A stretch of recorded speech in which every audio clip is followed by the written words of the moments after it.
A very warm welcome to all of you. This is Akash Verma. और जैसा कि आप देख रहे हैं, एम लक्ष्मीकांत का यह तीसरा चैप्टर है और अभी तक इस चैप्टर के 3 पार्ट हम लोग कर चुके हैं। This is the fourth part और आज हम लोग देखेंगे हमारे कॉन्स्टिट्यूशन के कुछ इम्पोर्टेंट आर्टिकल्स को।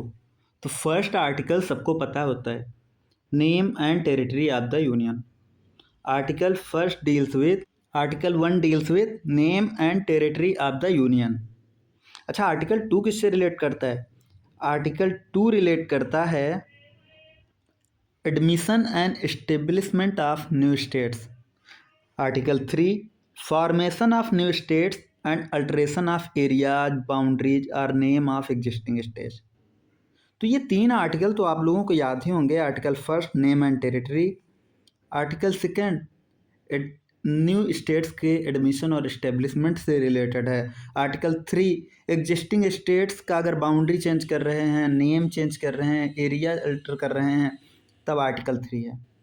या फिर कोई 2 एग्जिस्टिंग स्टेट को मिला के एक नया स्टेट्स बना रहे हैं, ये आर्टिकल 3 से डील करता है। आर्टिकल 3 इन सब से डील करता है। आर्टिकल 13 क्या है? तो आपको पता है कि article 12 to 35 fundamental rights, 12 to 35 जो है ये फंडामेंटल राइट्स हैं। और आर्टिकल 12 में क्या है कि जो फंडामेंटल राइट्स में बार बार टर्म आ रहा है ना, स्टेट,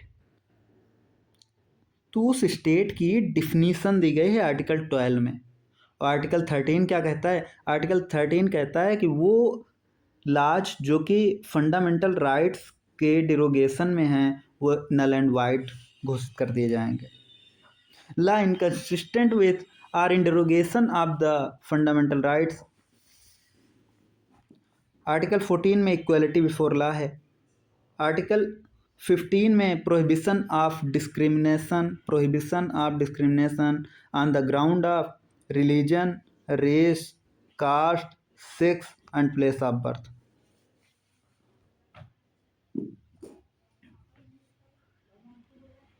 तो आर्टिकल 12 में स्टेट है, आर्टिकल 13 में laws inconsistent with or in derogation of the fundamental rights, article 14 में equality before law.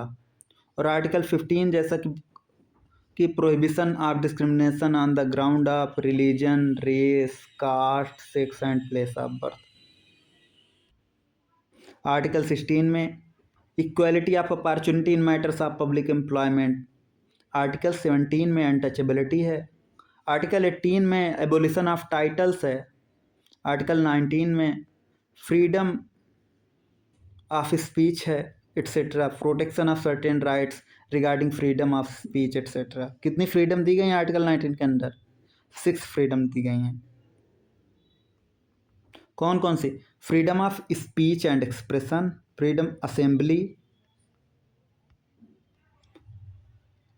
Freedom to form assembly, assemble peacefully, freedom to form association means speech of expression की freedom है, आप peacefully assemble हो सकते हैं, association form कर सकते हैं, freedom of movement, freedom to reside and freedom to occupation. ये 6 फ्रीडम आर्टिकल 19 के अंदर दी गई हैं। आर्टिकल 21 सभी जानते हैं, protection of life and personal liberty. 21A में राइट टू एलिमेंट्री एजुकेशन है। तो आर्टिकल 20 क्या कहता है?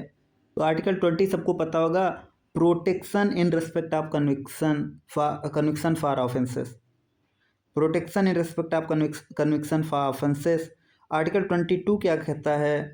तो आर्टिकल 22 सबको पता है, protection against arrest and preventive detention. Article 25 freedom of conscience and free profession, practice and propagation of religion. Article 23 किससे रिलेटेड है? तो ह्यूमन ट्रैफिकिंग और फोर्स्ड लेबर से रिलेटेड है आर्टिकल 23। 24 किससे रिलेटेड है? तो हजार्डस एक्टिविटीज़ में आप 14 साल तक के बच्चों को काम नहीं करवा सकते, ये आर्टिकल 24 में है। 24 प्रोटेक्शन ऑफ चिल्ड्रन। और आर्टिकल 26 किससे रिलेट करता है? 26 freedom to manage religious affair, freedom to manage religious affair. और आर्टिकल 27 क्या है? आर्टिकल 27 यही है ना, कि आप किसी अगर रिलीजियस स्पेसिफिक रिलीजन का प्रमोशन कर रहे हो तो उसके लिए आपको टैक्स पे नहीं करना पड़ेगा। Means freedom from paying tax for the promotion of any specific religion. Article 28 किससे रिलेटेड है? 28 जो रिलेट करता है वो freedom regarding instructions in educational institutions, कि आप एजुकेशनल इंस्टीट्यूशंस में रिलीजियस फ्रीडम की फ्रीडम मिली हुई है। आर्टिकल 29 तो माइनॉरिटीज को उनकी लैंग्वेज, कल्चर और स्क्रिप्ट को कंजर्व करने का राइट देता है, फ्रीडम देता है। आर्टिकल 30 जैसा कि आप देख ही रहे हैं कि इसमें माइनॉरिटीज को राइट दिया गया है to establish and administer educational institutions. Right of minorities to establish and administer educational institutions, ये आर्टिकल 30 में दिया गया है। 31C में saving of laws giving effect to certain DPSP। और 31 में क्या था? 31 में यही था ना कि मतलब लॉज को प्रोटेक्ट करता है, जो प्रॉपर्टी है ई स्टेट्स को प्रोटेक्शन प्रोवाइड कर रहे हैं। 31B में 9th शेड्यूल से रिलेटेड जो प्रोविजंस था वो था। 31C में कुछ डायरेक्टिव प्रिंसिपल्स को इफेक्ट देने की बात की गई है।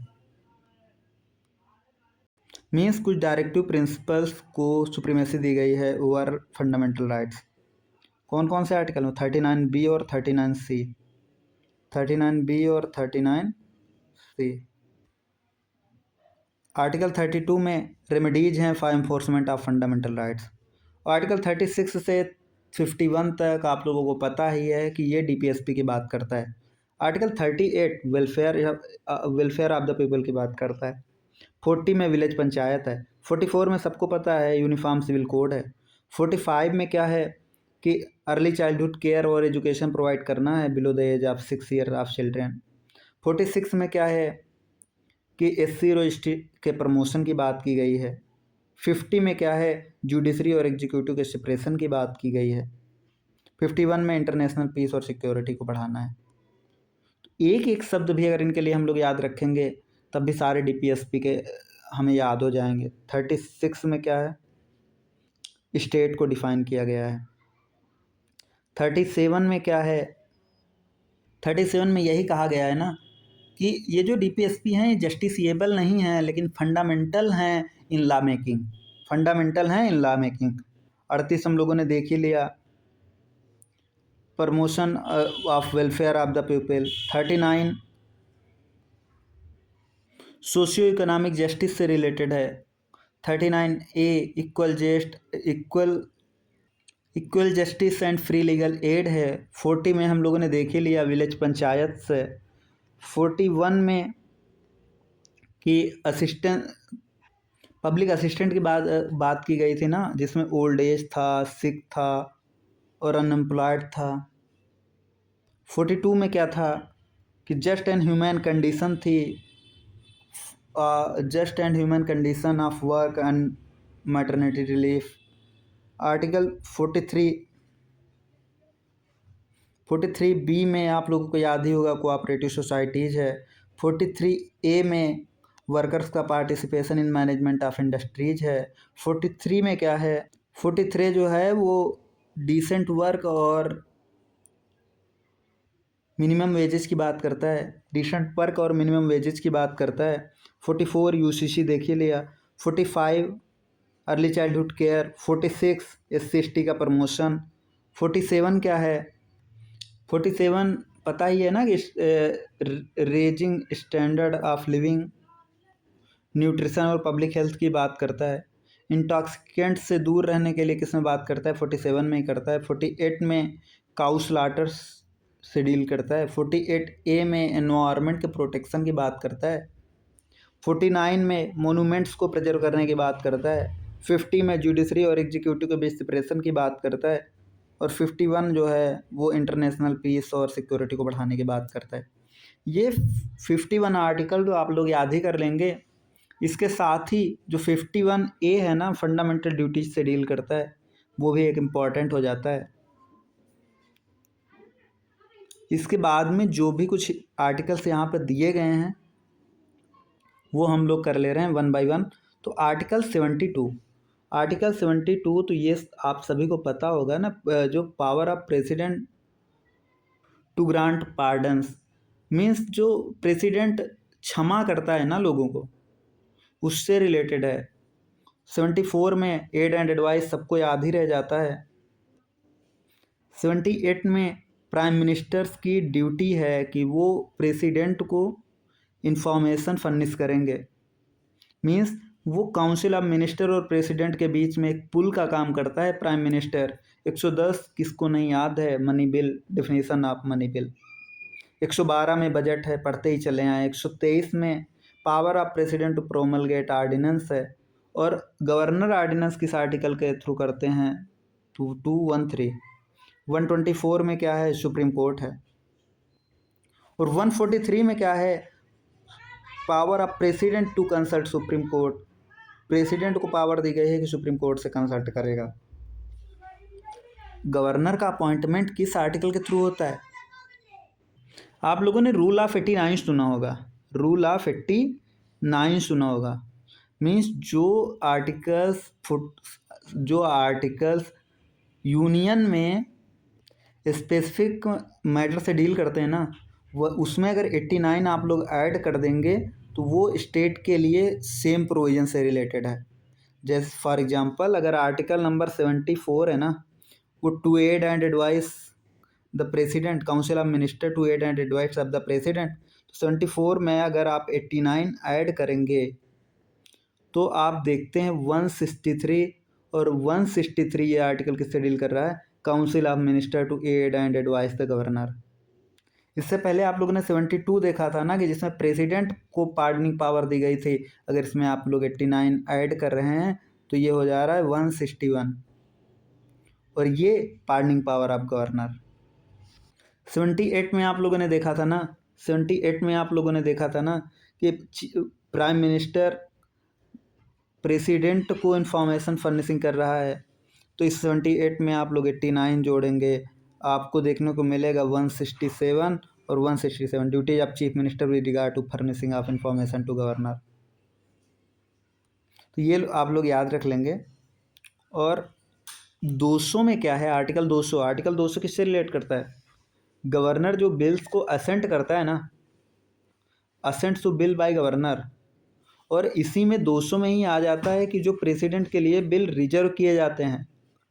अबोलिशन और क्रिएशन ऑफ लेजिस्लेटिव काउंसिल्स किस आर्टिकल में है, आर्टिकल 169। और जब आप आर्टिकल 80 देखते हैं तो 80 किससे रिलेट करता है, राज्यसभा से। तो 80 में अगर 89 जोड़ेंगे तो 169 हो जाएगा। 169 वो अबोलिशन और creation of legislative councils in states. तो वो कुछ आर्टिकल्स आप लोग देख लेंगे। और 213 तो हमने बात ही कर ली है कि प्रोमलगेट आर्डिनेंस।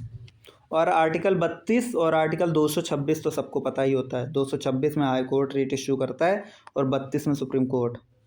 239 ए भी सबने पढ़ रखा होता है। 239 ए में दिल्ली को स्पेशल स्टेटस मिला हुआ है। और 249 भी तो कितना फेमस आर्टिकल है ना, कि 249 में क्या होता है कि पार्लियामेंट स्टेट लिस्ट के सब्जेक्ट्स पे कानून बना सकता है अगर वो नेशनल इंटरेस्ट में है। मीन्स आर्टिकल, अगर पार्लियामेंट को स्टेट लिस्ट के सब्जेक्ट्स में कानून बनाना है अगर वो नेशनल इंटरेस्ट में है, तो किस आर्टिकल के थ्रू बनाएगा, आर्टिकल 249। 262 सबको पता है, वाटर डिस्प्यूट से रिलेटेड है। 263 अगेन जी इंटरस्टेट काउंसिल से रिलेटेड है। सीएजी से कौन सा आर्टिकल रिलेटेड है, 148। और अटॉर्नी जनरल से 76, अटॉर्नी जनरल से 76, सीएजी से 148। ये आर्टिकल्स आप लोग कुछ याद कर लेंगे। Interstate council 263 again इची।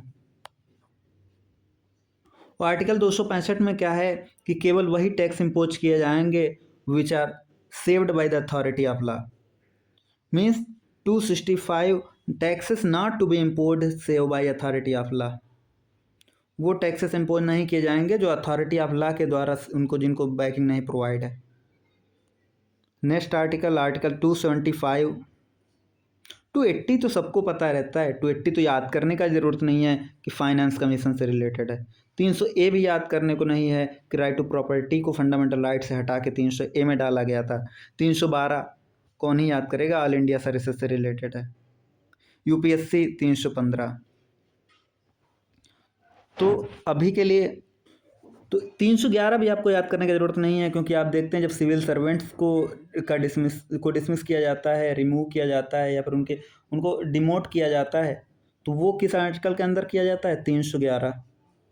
तो इतना तो बेसिकली पता ही होना चाहिए कि आर्टिकल 311 के थ्रू डिसमिसल, रिमूवल या रिडक्शन ऑफ रैंक की बात की जाती है employed in civil capacities under a union और स्टेट। 275 में क्या है, तो सर्टेन स्टेट्स को यूनियन ग्रांट देता है, ये आप लोग याद कर लेंगे। आर्टिकल 275, आर्टिकल 275 में बेसिकली क्या है कि यूनियन कुछ स्टेट्स को ग्रांट देता है, यूनियन कुछ स्टेट को ग्रांट्स देता है। वो ग्रांट्स किस में है, 275 में।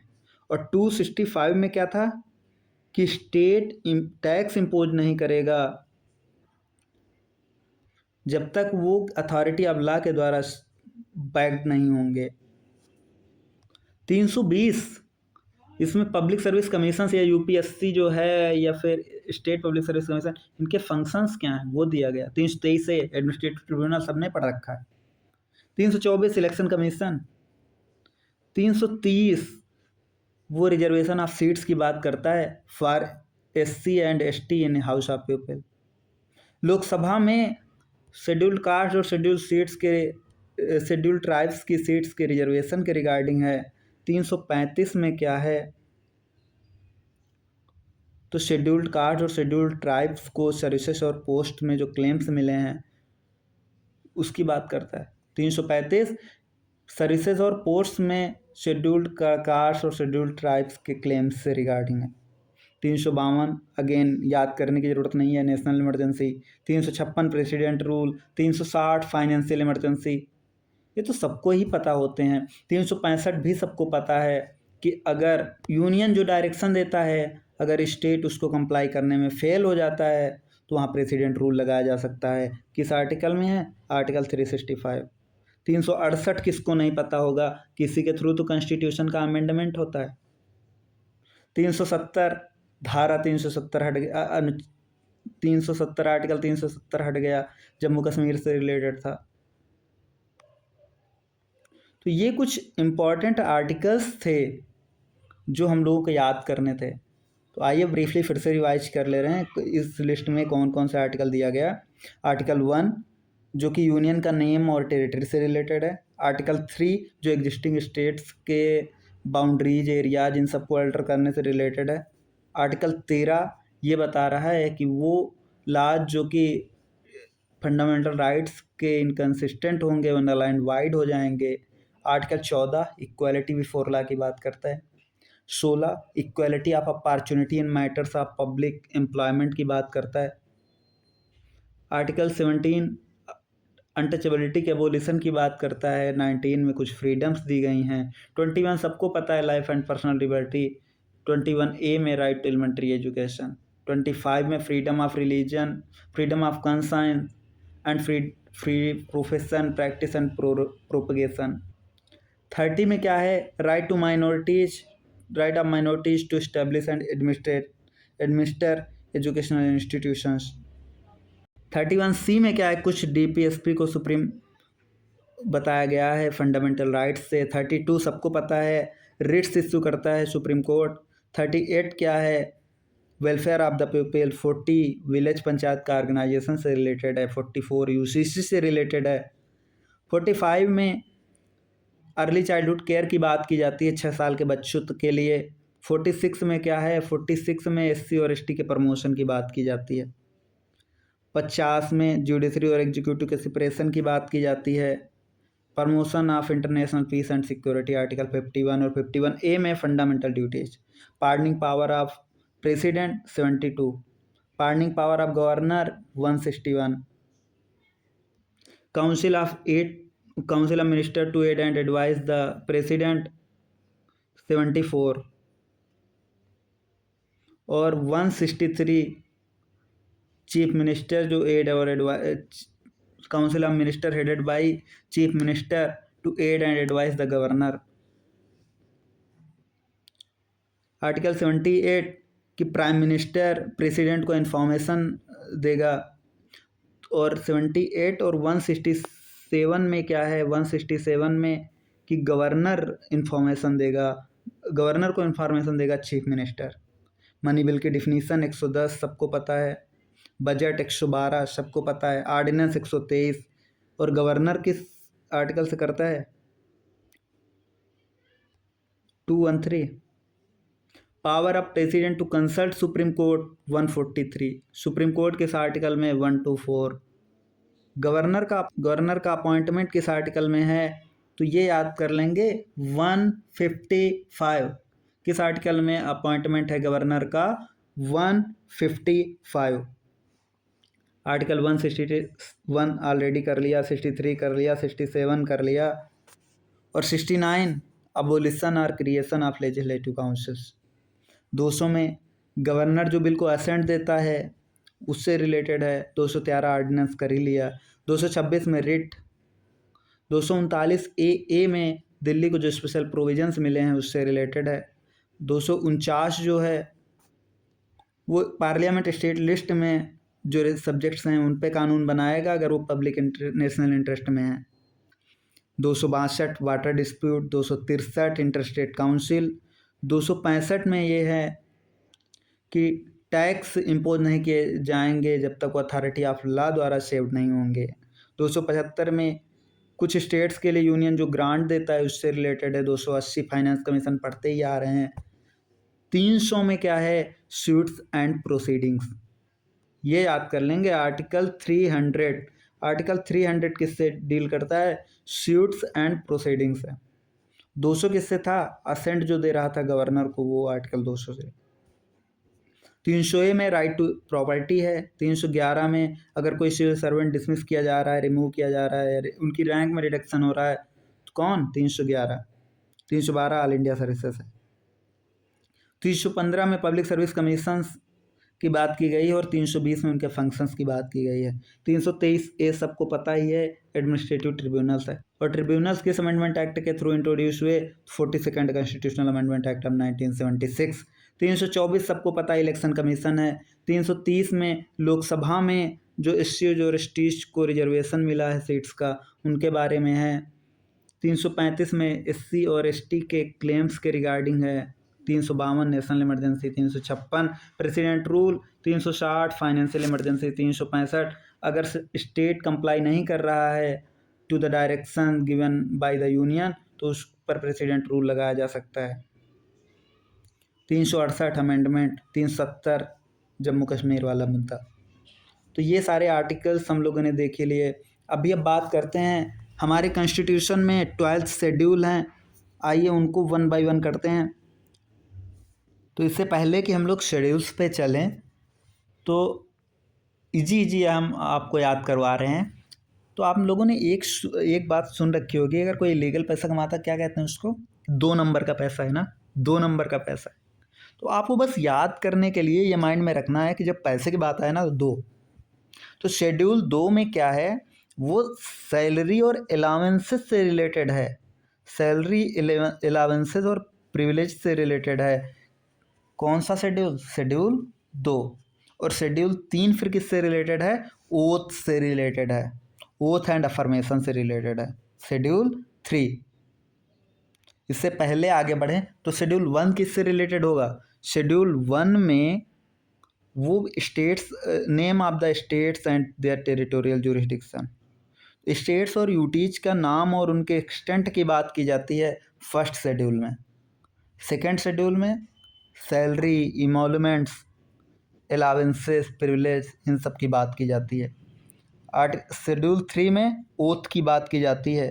शेड्यूल 4 में राज्यसभा में जो सीट्स का एलोकेशन है ना उसकी बात की जाती है, मीन्स किस स्टेट्स और किस यूनियन टेरिटरी की में राज्यसभा में कितनी सीट्स होंगी। 5th शेड्यूल आपको सभी को पता है, ये शेड्यूल्ड एरिया और शेड्यूल्ड ट्राइब्स के एडमिनिस्ट्रेशन और कंट्रोल से रिलेटेड है।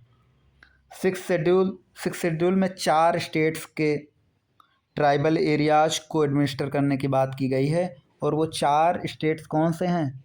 मेघमित्रा,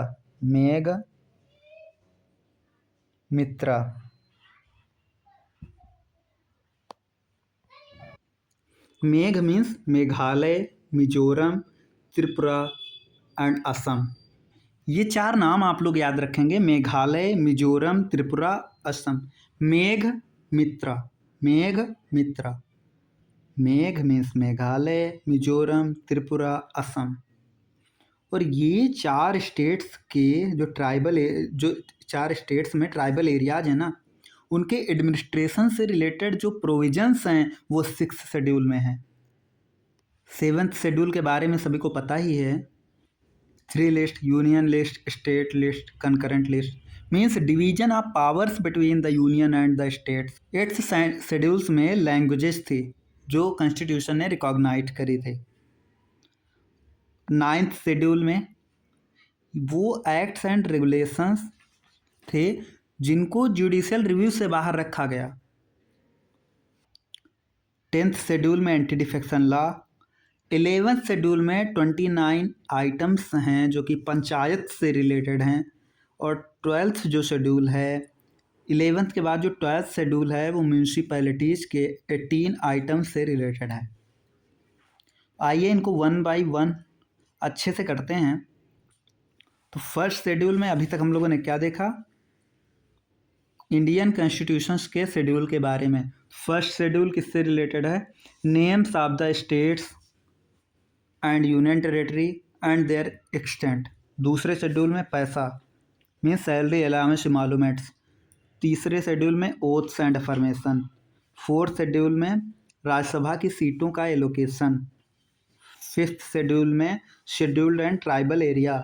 6th शेड्यूल में मेघमित्रा याद रखेंगे। 7th शेड्यूल में 3 लिस्ट। 8th शेड्यूल में लैंग्वेज। 9th शेड्यूल में जुडिशियल रिव्यू के बाहर वाले एक्ट और रेगुलेशंस। 10th शेड्यूल में एंटी डिफेक्शन। 11th शेड्यूल में पंचायत के 29 आइटम। 12th शेड्यूल में म्यूनसिपैलिटीज़ के 18 आइटम। आइए 1 बाय 1 इनको अच्छे से करते हैं। फर्स्ट शेड्यूल में क्या है? Names of the states and their territorial jurisdiction. Name of the states and their territorial jurisdiction. First schedule के में और क्या है? Names of the union territories and their extent. और कौन कौन से आर्टिकल इससे डील करते हैं? तो article 1 to 4। Article 1 to 4 first schedule से डील करता है। फर्स्ट शेड्यूल में क्या है? Names of the states and their territorial jurisdiction. Name of the states and their territorial jurisdiction. और सेकेंड पार्ट क्या है? Names of the union territories and their extent. Second जो शेड्यूल है वो provision relating to the emoluments, allowances, privilege and so on.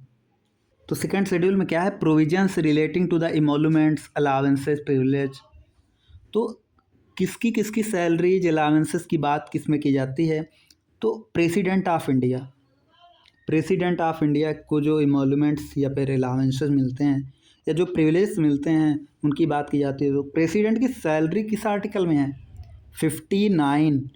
Article number 59 president की salary से deal करता है। Governor of states. तो गवर्नर ऑफ स्टेट्स की जो सैलरी है कौन सा आर्टिकल? और गवर्नर्स की सैलरी से जो रिलेटेड आर्टिकल है वो है 158। तो प्रेसिडेंट और गवर्नर की सैलरी CAG की, और CAG की सैलरी से रिलेटेड आर्टिकल कौन सा है? 148। कौन सा आर्टिकल है? Article 148। Salaries of speaker and deputy speaker of the Lok Sabha. कौन सा आर्टिकल इससे रिलेटेड है? Article 97। Chairman and deputy chairman of the Rajya Sabha. कौन सा आर्टिकल रिलेटेड है? आर्टिकल 97। तो अभी तक हम लोगों ने देखा कि सेकेंड शेड्यूल में किन किन ऑफिसेस के होल्डर्स की सैलरीज और इमॉल्यूमेंट्स के बारे में बात की गई है। तो पहला प्रेसिडेंट कौन सा आर्टिकल रिलेट करता है? 59 कौन सा आर्टिकल रिलेट करता है? 59। Governor 158। Speaker and deputy speaker of the Lok Sabha 97। Chairman and deputy chairman 97।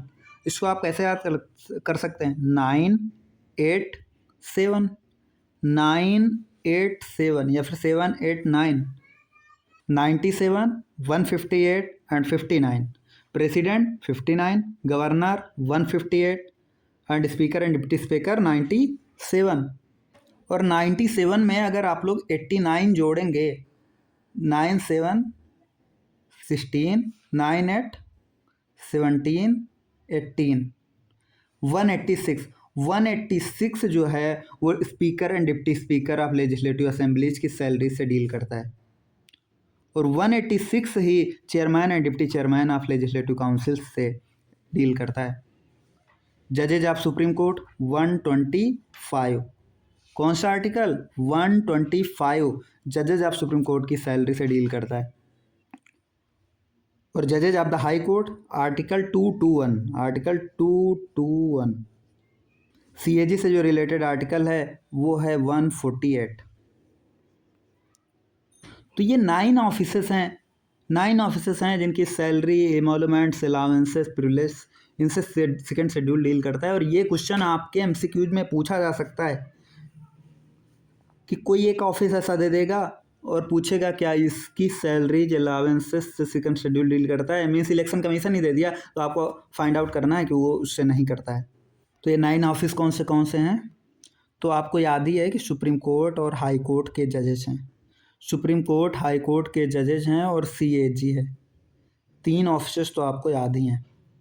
4 आपको ये भी याद हैं कि प्रिसाइडिंग ऑफिसर्स हैं लोकसभा, राज्यसभा और स्टेट लेजिस्लेटिव असेंबली और state legislative councils. Mean speaker and deputy speaker of Lok Sabha, speaker and deputy speaker of state legislative assembly, chairman and deputy chairman of Rajya Sabha, chairman and deputy chairman of legislative council. 4 3 7 2 post बच रही हैं। कौन कौन? President और governor. तो इस तरह से 9 ऑफिसेस ऐसे हैं जिनकी सैलरी और इमोलुमेंट से सेकंड शेड्यूल डील करता है। रिस्पेक्टिव आर्टिकल्स आपको पता है। प्रेसिडेंट कौन सा आर्टिकल रिलेटेड है? 9 याद, आप लोग 9 याद करेंगे ना। प्रेसिडेंट टॉप पे सबसे बड़ा नंबर 9। गवर्नर एक कम कर दीजिए, 58 158। Speaker and deputy speaker of the Lok Sabha 97 97। Deputy chairman and deputy chairman of Rajya Sabha, इसमें 89 ऐड करेंगे। रूल ऑफ 89 आप लोग जानते ही होंगे। तो ये 186 किससे डील करता है? Speaker and deputy speaker of legislative assembly and chairman and deputy chairman of legislative councils. Supreme court के जज के बारे में आप जानते हैं 125। हाई कोर्ट के जजेस की सैलरी से रिलेटेड आर्टिकल आपको पता है 221। सुप्रीम कोर्ट किसमें है? 124 में। और 125 में सुप्रीम कोर्ट के जजेस की सैलरी है। हाई कोर्ट के जज की सैलरी 221 में है। सीएजी की सैलरी से रिलेटेड आर्टिकल जो है 148 है। थर्ड शेड्यूल की बात करते हैं तो थर्ड शेड्यूल में फॉर्म्स ऑफ ओथ्स और अफर्मेशन होता है। और इसके अंदर कौन कौन से ऑफिसर्स हैं जिनकी ओथ और अफर्मेशन की बात की गई है? तो इसमें सबसे पहले जो क्वेश्चन आपसे पूछा जाता है, प्रेसिडेंट ओथ्स और अफर्मेशन लेता है under third schedule of the Indian constitution, तो गलत हो जाता है क्योंकि प्रेसिडेंट आता ही नहीं है थर्ड शेड्यूल में। सिमिलरली गवर्नर की भी ओथ थर्ड शेड्यूल में काउंट नहीं की जाती है। तो इसमें कौन कौन से होते हैं? पहला तो एमपी, एमएलए, या फिर जो कैंडिडेट अभी इलेक्शन लड़ने के लिए जा रहे हैं पार्लियामेंट का, वो, यूनियन मिनिस्टर्स भी, जज हाई कोर्ट, जज सुप्रीम कोर्ट। तो ये भी 9 ऑफिसेस हैं। कौन कौन से हैं? Eight union, eight states. तो इस यूनियन और स्टेट्स लेवल पे आप लोग देखते हैं सबसे पहले मिनिस्टर, यूनियन मिनिस्टर, तो स्टेट मिनिस्टर। एमपीज, एमएलएज, कितने हो गए? 4। और वो जो कैंडिडेट पार्लियामेंट का इलेक्शन लड़ने जा रहे हैं वो, और वो जो कैंडिडेट स्टेट असेंबली और स्टेट काउंसिल्स का इलेक्शन, स्टेट लेजिस्लेचर का इलेक्शन लड़ने जा रहे हैं वो। तो इस तरह से 6 ऑफिसर्स के तो ये ओथ्स और अफर्मेशन की बात की गई है। सुप्रीम कोर्ट, हाई कोर्ट के जजेस की और सीएजी की ओथ्स और अफर्मेशन से डील करता है कौन सा? Third schedule. कौन सा शेड्यूल? Third schedule. आपको याद रखना है कि जो गवर्नर और प्रेसिडेंट ओथ और अफर्मेशन लेता है वो थर्ड शेड्यूल के अंतर्गत नहीं आती है। रिलेटेड आर्टिकल कौन कौन से हो गए? तो 2 तो आपको याद ही हैं। सुप्रीम कोर्ट का जज, सुप्रीम कोर्ट का जज जो होता है वो 124।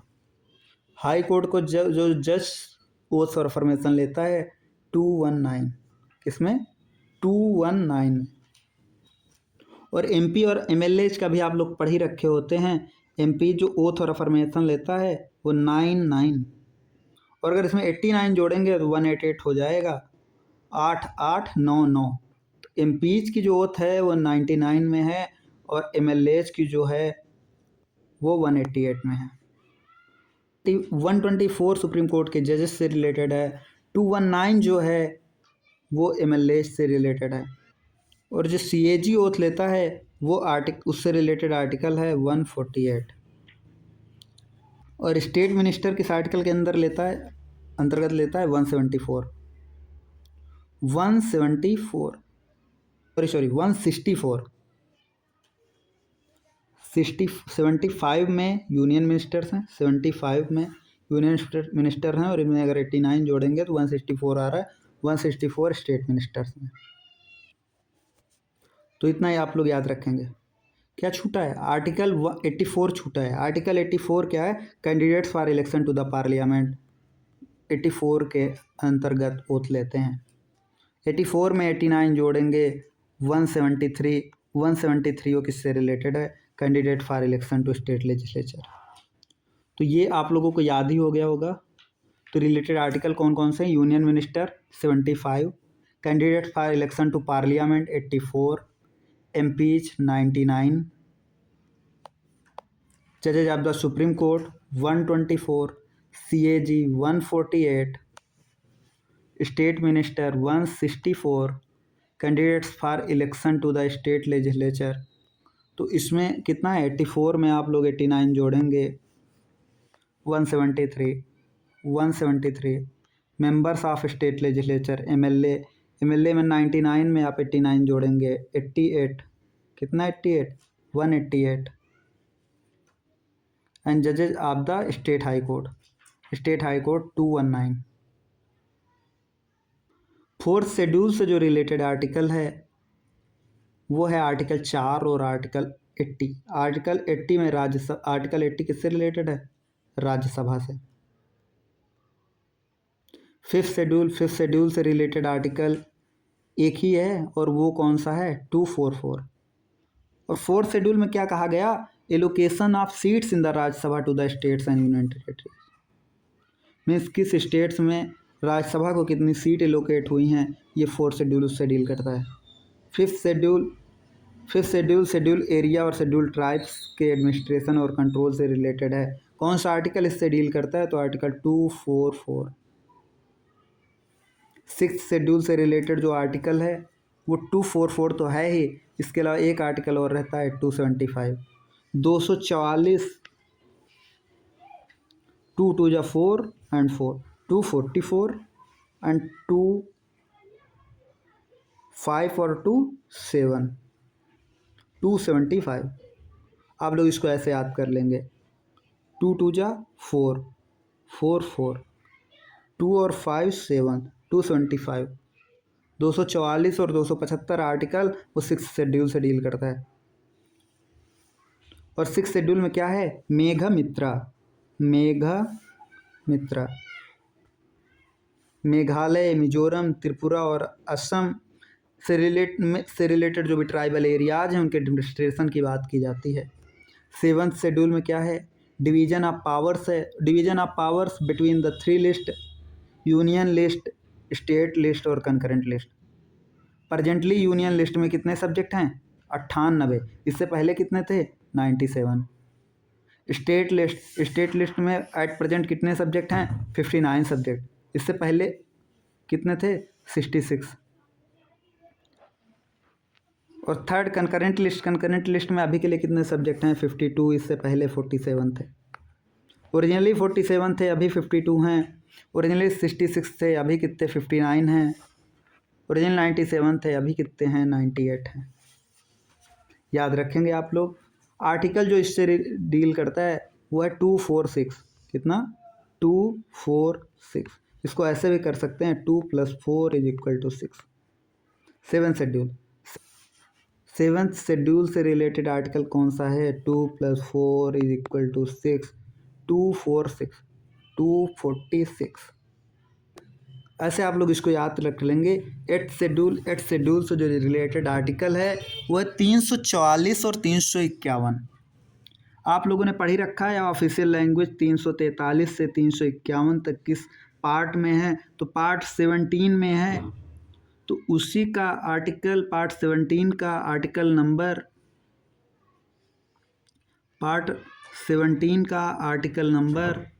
344 और 351 एट शेड्यूल से रिलेटेड है। ओरिजिनली एट शेड्यूल में केवल और केवल 14 लैंग्वेज थी, अभी के लिए इसमें 22 लैंग्वेज हैं।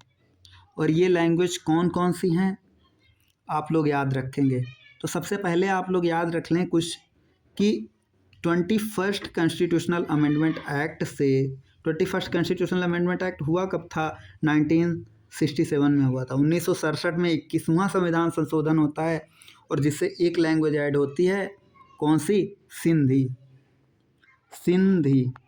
सिंधी लैंग्वेज किस आर्टिकल से ऐड होती है? तो 67। कितना? 67। आप इसको ऐसे भी याद कर सकते हैं। हिंदी में अगर देखें तो हिंदी में सिंधी को कैसे लिखेंगे? सिंधी।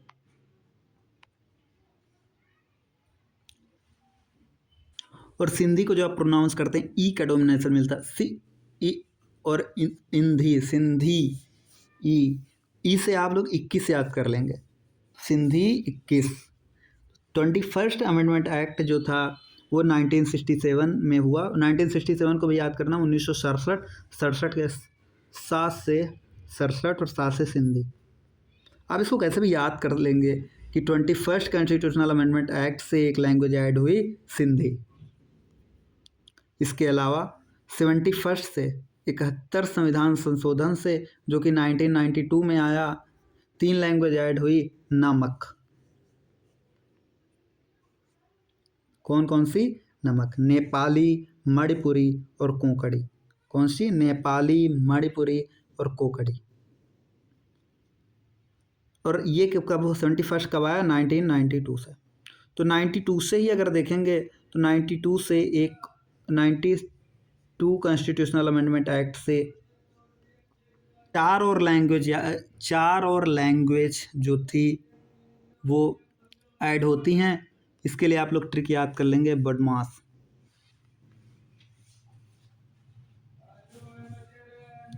बोडो, डोगरी, मैथिली और संथाली। बोडो, डोगरी, मैथिली, संथाली, बदमाश। ये 92nd कॉन्स्टिट्यूशनल अमेंडमेंट एक्ट से आता है। 92nd कॉन्स्टिट्यूशनल अमेंडमेंट एक्ट कब आता है? 2003 में। और एक कॉन्स्टिट्यूशनल अमेंडमेंट एक्ट और आप याद कर लें, 96 कॉन्स्टिट्यूशनल अमेंडमेंट एक्ट जो कि 2011 में आता है। और इसमें ओरिया को रीनेम करके ओडिया कर दिया गया था। ओरिया को रीनेम करके ओडिया कर दिया गया था। तो आप लोग याद रख लेंगे कितने अमेंडमेंट एक्ट जो लैंग्वेजेस से रिलेटेड हैं। सबसे पहले 21st, 71st, 11279, 11279, 92 और 92 और इसके अलावा 96। 21st कब आया? 1967 में। 71st कब आया? 1992 में। 92nd कब आया? 2003 में। और 96 कब आया? 2011 में। 96 से क्या हुआ था? ओरिया को रीनेम करके ओडिया कर दिया गया था।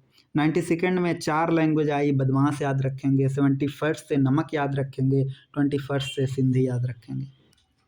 तो ये जो 8 लैंग्वेज है ना, बदमाश, नमक और सिंधी, ये बाद में कॉन्स्टिट्यूशनल अमेंडमेंट के थ्रू ऐड होती हैं। सिंधी, बोडो, डोगरू, मैथिली, संथाली,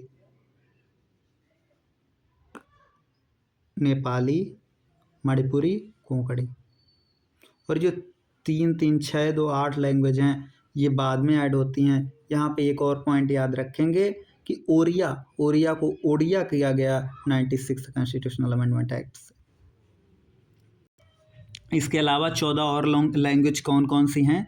तो 14 और लैंग्वेजेस को याद करने के लिए हम लोगों ने 6 क्लासिकल लैंग्वेज पहले जो थी, अभी तो 11th हो गई है, तो 6 क्लासिकल लैंग्वेज सबको पता होती है। उनमें कौन कौन थी आइए देखते हैं। पहला तमिल है, संस्कृत है, तेलुगु है, मलयालम है, ओडिया है और कन्नड़ा। तो ये 6 लैंग्वेज तो सबको याद ही है ना, तमिल, तेलुगु, मलयालम, कन्नड़ा, ओडिया और ये संस्कृत। तो 6 आप लोग ये याद रख लेंगे। 8 लैंग्वेजेज आपको और याद करनी है। तो 8 में से तो अभी जो 5 लैंग्वेजेस को और क्लासिकल दर्जा दिया गया है उसमें कौन कौन सी हैं? तो आपको याद ही होंगे ना वो 5 नाम, पाली, प्राकृत, मराठी, बंगाली और असमीज। मराठी, बंगाली और असमीज। तो आप लोग याद रखेंगे पाली प्राकृत जो है 22nd लैंग्वेज है, मीन्स जो 22 लैंग्वेज हैं उनमें नहीं आती है। तो यहाँ से 3 और लैंग्वेज ले लेंगे, मराठी, बंगाली और असमीज। ये 3 लैंग्वेजेस और ऐड करेंगे तो 6 + 3 9 जो हैं क्लासिकल लैंग्वेजेस, वो भी हमारे 20 जो सेकेंड लैंग्वेज हैं, मीन्स 22 लैंग्वेज हैं एट शेड्यूल में, उनमें से 9 लैंग्वेज ये हैं, 8 बाद में ऐड हुई तो कितनी हो गई 17। अभी कितनी बाकी रह जा रही? 5 नाम हम लोग याद कर ले रहे हैं। तो उसमें से 5 तो आपको, एक तो याद ही है ना सबको, हिंदी। कौन सी? हिंदी। दूसरी, सबसे ऊपर जाएंगे तो आपको कश्मीरी मिल जाएगी। तीसरा गुजराती। चौथा नॉर्थ ईस्ट में जब नॉर्थ ईस्ट नहीं, अगर आप जाएंगे पंजाब जाएंगे तो पंजाब में आपको पंजाबी। 5वां उर्दू। तो कौन कौन सी लैंग्वेज हैं आइए फिर से इनको रिकॉल कर ले रहे हैं। हिंदी सबको पता है, उर्दू जुबानी है, पंजाबी, हिंदी, उर्दू, पंजाबी, गुजराती और कश्मीरी। 5 तो ये लैंग्वेज। जो अभी क्लासिकल लैंग्वेज की 6 लैंग्वेज, तमिल, तेलुगु, मलयालम, कन्नड़ा, ओडिया और संस्कृत, 6 ये। 8 जो बाद में ऐड हुई हैं, नमक हो चाहे, या फिर सिंधी हो, या फिर बोडो, डोगरी, मैथिली और संथाली। 8 ये, 8 5 13, 13 5 18 और 4 लैंग्वेज और 3 वो लैंग्वेज जो अभी क्लासिकल एज में अमेंडमेंट के थ्रू ऐड हुई हैं, असमीज, बंगाली और मराठी। कितनी हो गई? 3 3 5 8, 8 6 14, 14 8 22। तो ऐसे आप लोग इन लैंग्वेजेस को याद कर लेंगे। रिलेटेड अमेंडमेंट कौन से थे? 21st से सिंधी, 71st से नमक, 92nd से बदमाश और 96 से ओडिया को रीनेम किया गया। चलिए नेक्स्ट शेड्यूल पे चलते हैं। 9th शेड्यूल से जो रिलेटेड आर्टिकल है वो है 31 का बी। आर्टिकल 31 का बी 9th शेड्यूल से रिलेट करता है। तो इसमें क्या कहा गया? एक्ट्स एंड रेगुलेशंस ओरिजिनली 13 थे, केवल और केवल 13 एक्ट को पहले रखा गया था ओरिजिनल, लेकिन अभी के लिए संख्या इतनी बढ़ गई है कि 282 सब्जेक्ट मैटर्स ऐसे हैं जिनको 9th शेड्यूल में रखा गया है। तो इसमें कहा क्या गया था कि जो कि लैंड रिफॉर्म्स या ओबोल्यूशन ऑफ जमादारी सिस्टम से रिलेट करते हैं उनको 9th शेड्यूल में रखा गया था। और ये शेड्यूल कब ऐड किया गया? फर्स्ट कॉन्स्टिट्यूशनल अमेंडमेंट एक्ट 1951 के द्वारा इसको ऐड किया गया। और इसमें जो आइटम रखे जाएंगे उन पर जुडिशियल स्क्रूटनी नहीं होगी कि वो फंडामेंटल राइट को ब्रीच कर रहे हैं, तो आप उनके लिए जुडिशियल रिव्यू कर सकते हैं। लेकिन 2007 में सुप्रीम कोर्ट ने रूलिंग दी और कहा कि केशवानंद भारती केस के बाद से जो भी चीज़ें 9 शेड्यूल में इंक्लूड की जाएंगी उन पर जुडिशियल रिव्यू होगा। केशवानंद भारती कब हुआ था? 24 अप्रैल 1973 को। Keshavananda Bharti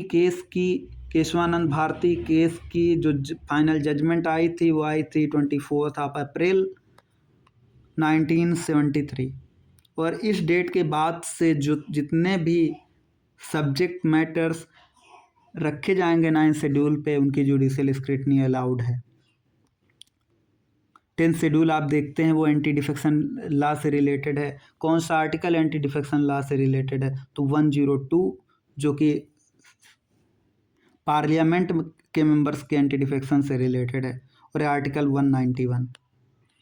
anti defection law की बात जब करते हैं तो इससे related amendment constitutional amendment act कौन सा था? 52nd constitutional amendment act 1985।